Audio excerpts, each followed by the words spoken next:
উঠানোর পরে আমরা কাজ করব, অন্যের ক্ষতি করব না, যেহেতু নতুন গাছ নতুন চারা মারা লাগাইছে। কাপড় যে দিলে শুকাইবো 2-3 দিনে, এরকম রৌদ্র নাই এখন, মানে রৌদ্রের তাপ একবারে নাই। এই যে সূর্যটা দেখেন, এই যে সূর্য দেখা যাইতেছে, দেখছেন? এই যে সূর্য গাছের নিচে চলে যেতেছে প্রতিদিনের মতো। আবার আগামীকালকে সকালে পূর্ব দিক থেকে 2-3টা লাউ গাছের জাল লাগাইছে, লাউ গাছ, মিঠা কুমড়ার গাছ। এই চারাগুলা কিনে আনছি, আপনার একটা চারা 10 টাকা piece. Hey guys, welcome back to my another blog. তা আমাদের একটা রাস্তার কাজ মোটামুটি কমপ্লিট হয়েছে, এখন আরো একটা কাজের জন্য চলে আইছি। এই যে রাস্তাটা দেখতেছেন যে মাঝখান দিয়া উঁচা আছে, মানে তার বুকটা উঁচা আছে, তার বুকটা কাইটা সমান করতে হইব, তা না হলে নিচ থেকে কিছু মাটি উঠায়া, মানে যে জায়গা দিয়া নিচ আছে ওই জায়গাতে বসাইতে হইব। মানে রাস্তাটা মোটামুটি 10 ফিট মোটা করতে হইব। এই রাস্তাতে ইট বসানো হইব, এর জন্য এই রাস্তাটা মোটা করতে হইব।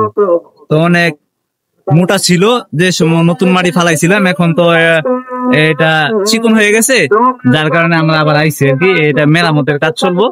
তো আমরা এক্সকাভেটরটা এই জায়গায় রাখছি। আজকে আপাতত গাড়িটা অফ থাকবে। এখন বাজে দুপুর 2টা, বিকাল না দুপুর 2টা।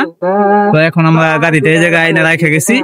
আগামীকালকে অথবা পরশু আইসা এই রাস্তার কাজ করব। দেখেন রাস্তাটা কত ঢালু আছে, এই যে অনেক নিচে আছে, মানে মাঝখানে যে বুকটা আছে, বুকটা কাইটা এই যে এদিক দিয়ে ডালু আছে এদিক দিয়ে সমান করতে হইব, তা না হলে ইট বসানোর সময় এই জায়গাতে মানে ডালু থাকবো, এই জায়গাতে উঁচা থাকবো।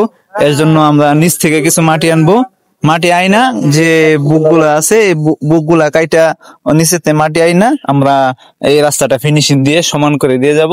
তো আবার এই দিক দিয়ে আবার টাল দেওয়া হয়েছে, বলা হয়েছিল যে যে যে গাছ লাগাইছেন গাছগুলা উঠাই নেন, আপাতত আমরা কাজ করব। তো ওনারা এখনো উঠাইছে না, তো মনে হয় যে আগামীকালকে উঠাইবে নাকি তা সঠিক জানি না। উঠানোর পরে আমরা কাজ করব, অন্যের ক্ষতি করব না, যেহেতু নতুন গাছ নতুন চারা মারা লাগাইছে। এগুলা যখন জমায় দেওয়া হবে তাহলে আমরা নিচ থেকে কিছু মাটি আনবো ফাঁকে ফাঁকে, মানে চারা যেখানে আছে ওইখান থেকে মাটি আনবো না। তো এদিক দিয়ে মোটামুটি অনেক উঁচা নিচা আছে, এগুলো আমরা সমান করতে হইব। প্রায় ওই রাস্তাটা আর এই রাস্তাটা মিলায়া 1/2 কিলোর মতো লম্বা হয়েছে, মানে কিছুক্ষণ আগে মাপা হয়েছিল, মাপার সময় আমি ফিতা টানছিলাম, যার কারণে আমি ভিডিও করতে পারি না। 1/2 কিলোর মতো লম্বা হয়েছে রাস্তাটা। আমাদের গাড়িটা যে জায়গাতে রাখা আছে, আজকে তো আর কাজ করবো না, এই জায়গাতে একটা অটো অথবা মিশুক অথবা সিএনজি মানে আসার মতো জায়গা মানে নাই আর কি, যার কারণে আমরা এই জায়গাটা ফিনিশিং দিয়া তারপরে আমরা গাড়িটা অফ করবো। অন্য কোনো জায়গাতে গাড়ি রাখার ব্যবস্থাও নাই, তো এই জায়গাতে কিছু মাটি দিয়া আমরা শেষ করবো। আজকের মতো কাজ সমাপ্ত থাকবে এখানে। এই যে এখানে বাঙ্গা আছে, বাঙ্গাটা বইরা দেওয়া হবে, মানে এই জায়গাটা মোটা কইরা দেওয়া হবে যাতে একটা সিএনজি যাইতে পারে। এই যে এদিক দিয়ে একটু বাঙ্গা আছে, এই যে বাঙ্গা, মোবাইলের কথাটা বোঝা যায় না। এই যে এদিক দিয়ে চাকা পড়লে আবার উল্টা যাওয়ার ব্যবস্থা হইতে পারে যদি উল্টে যায়, যার কারণে আমরা এই জায়গাতে কিছু মাটি দেব, দিয়ে তারপরে যাব আর কি, সমান করে যাব যাতে মানুষ আসতে পারে, গাড়ি আসতে পারে, মানুষের ক্ষয়ক্ষতি তো করে লাভ নাই। এরকম এই যে নিচ থেকে মাটি আইনা এই জায়গাতে দেওয়া হবে। তো গাইজ কিছুক্ষণ আগে বাড়িতে আইছি, এখন বিকাল 4টা বাজে। তো আসতে আসতে প্রায় 1 ঘন্টার মতো, 1.5 ঘন্টার মতো লাগছে। এখনো গোসল করি না, সকালবেলা আজকে গোসল করে যাই নাই, তো এর জন্য লুঙ্গি নিলাম আর গামছা, সব ভিজা, সবাই তো গোসল করছে আর শীতায় পড়ছে, ততটা মানে না, রোদের তাপ তত নাই, যার কারণে কাপড় টাপড় শুকায় না। তো আমি এখন গোসল করতেছি, গোসল করলে এই কাপড় জানি কোন সময় শুকায় তা বলতে পারি না। এই যে টিউবওয়েল পার একবারে খালি আছে, কেউ টিউবওয়েল পারে নাই, আমি এখন ঢুকবো। তো রোদের তাপটা কইমা গেছে, দুপুরবেলা যা ছিল গাড়ির কাছে আসিলাম পরে, মানে এখন তার চেয়ে অনেক নিম্নস্থল, মানে কাপড় যে দিলে শুকাইবো 2-3 দিনে, এরকম রৌদ্র নাই এখন।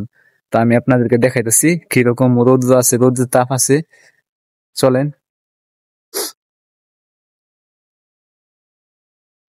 এই যে রোদের কোনো তাপ নাই এখন, সূর্যের কোনো আলো আছে কিন্তু আলোর মধ্যে যে তাপ আছে না, তাপটা ততটা নাই। এখন আমি গোসল করবো, গোসল করলে এই কাপড় টাপড় শুকাইতে শুকাইতে আগামীকালকে দুপুরে শুকাইবো। তো ফ্রেশ হবো গোসল করে, তারপরে আবার ভিডিও করব, সাথে থাকুন। এই যে ভাই মাত্র গোসল করলাম, তো ফ্রেশ হইলাম মোটামুটি। যে আমার আগের পুরোনো গেঞ্জি আছিল, ওই গেঞ্জি একটা পরলাম। তো শীত মানে আইসা পড়ছে, পানি অনেক ঠান্ডা হয়ে গেছে। তো আমার কাছে পানিটা অনেক ঠান্ডা লাগলো।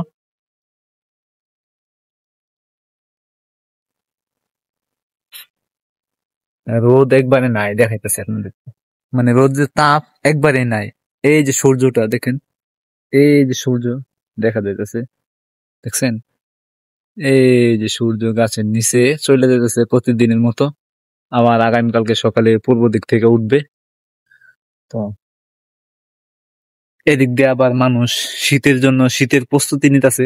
যাদের মোটা মোটা লেপ, কাঁথা, কম্বল আছে, তারা মানে এগুলা শুকাইতেছে। পশ্চিমে যে রোদ আছে, রোদের মধ্যে মানে বাঁশ বাইন্দা তারা শুকাইতেছে। যে আমাদের বাসার একটা লেফের কাভার, লেফের যে এম, লেফের একটা কাভার থাকে, তো আপনারা এটাকে কি বলেন তার সঠিক জানি না। এক ধরনের মানে এরকম লেফ আছে, তুলা দিয়ে বানায় অথবা জুট দিয়ে বানায়, এগুলা বানায়া তা এই একটা কাভার দিয়া এটাকে ডাইকা রাখে। তো এই কাভারটা দিছে শুকাই, তো কাভারটা প্রত্যেক বছর ময়লা হয়ে যায়।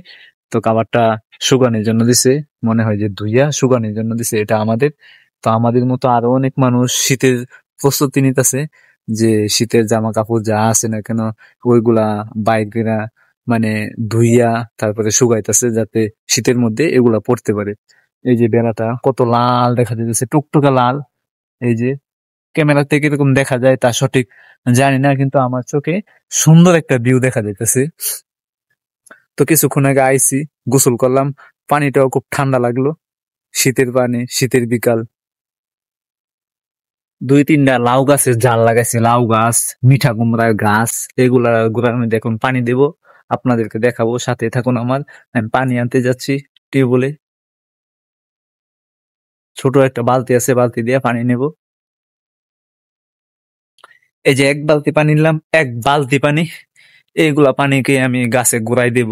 আমি ছোটবেলা থেকে গাছ লাগানি খুব পছন্দ করি, মানে নতুন নতুন গাছ লাগানো খুব আমি পছন্দ করি। এই যে সাথে মগ নিলাম পানি দেওয়ার জন্য। এই যে ছোট্ট একটা বালতি আর পানি নিলাম, গাছের গোড়ায় দেব। এই যে আমাদের গাছগুলা, এই চারাগুলা কিনে আনছি। আপনার একটা চারা 10 টাকা পিস কিনে আনছি। প্রত্যেকদিন বিকালে যদি পানি দেওয়া হয় তো এই গাছগুলোর মধ্যে ফসল আসবে, লাউ ধরবে, মিষ্টি কুমড়া ধরবে। এই যে এই গাছটা মোটামুটি বড় হইতাছে, তার জন্য তাকে বাইসানা দেওয়া হয়েছে। এটাকে বলে বাইসানা, যে ওই যে এই লাকড়ি লুকড়ি দেওয়া হয় এগুলাকে বাইসানা বলে। আমার এলাকায় এগুলাকে বাইসানা বলে। এই যে পানি গুলা দিতেছি, বিকাল বেলা পানি দিলে সারা রাত এগুলো রস টানবে, টাইনা সেরা এগুলা বড় হবে। এই যে সবগুলানের মধ্যে মোটামুটি ভাবে দেওয়া হইতেছে, কিন্তু লাইকটা এখনো দেই না। লাইক দেব, লাইক দেওয়ার সময় হয়েছে, আর আগে দেওয়ার দরকার ছিল। লাইকটা আনতে হবে, বাসায় মনে হয় যে লাইক নাই, থাকলে দিয়ে দিত। এই যে পানি দেওয়া শেষ, আরেক মুখ হইব। এটাকে লাস্ট মাস একটা দিয়ে দিই, সবগুলানে মিলাই দিলে দিয়ে দিলাম। এক বালতি পানি, এক বালতি পানি এই 3টা 4টা জারে দিয়ে দিছি। এগুলানের মধ্যে গাছ যখন বড় হইব, তো এগুলানের মধ্যে লাউ ধরবো, মিষ্টি কুমড়া ধরবো। তো আমরা বাসার সবাই মিলা জিলা খাবো। তো আমরা বাসার সবাই মিলা জিলা এই লাউ গুলা, মিষ্টি কুমড়া গুলা খাবো। এই চারাগুলা আমরা কিনে আনছি, আমাদের যে বাজার আছে, বাজার থেকে প্রত্যেকটা চারা 10 টাকা পিস। মোটামুটি আলহামদুলিল্লাহ অনেক বড় হয়েছে।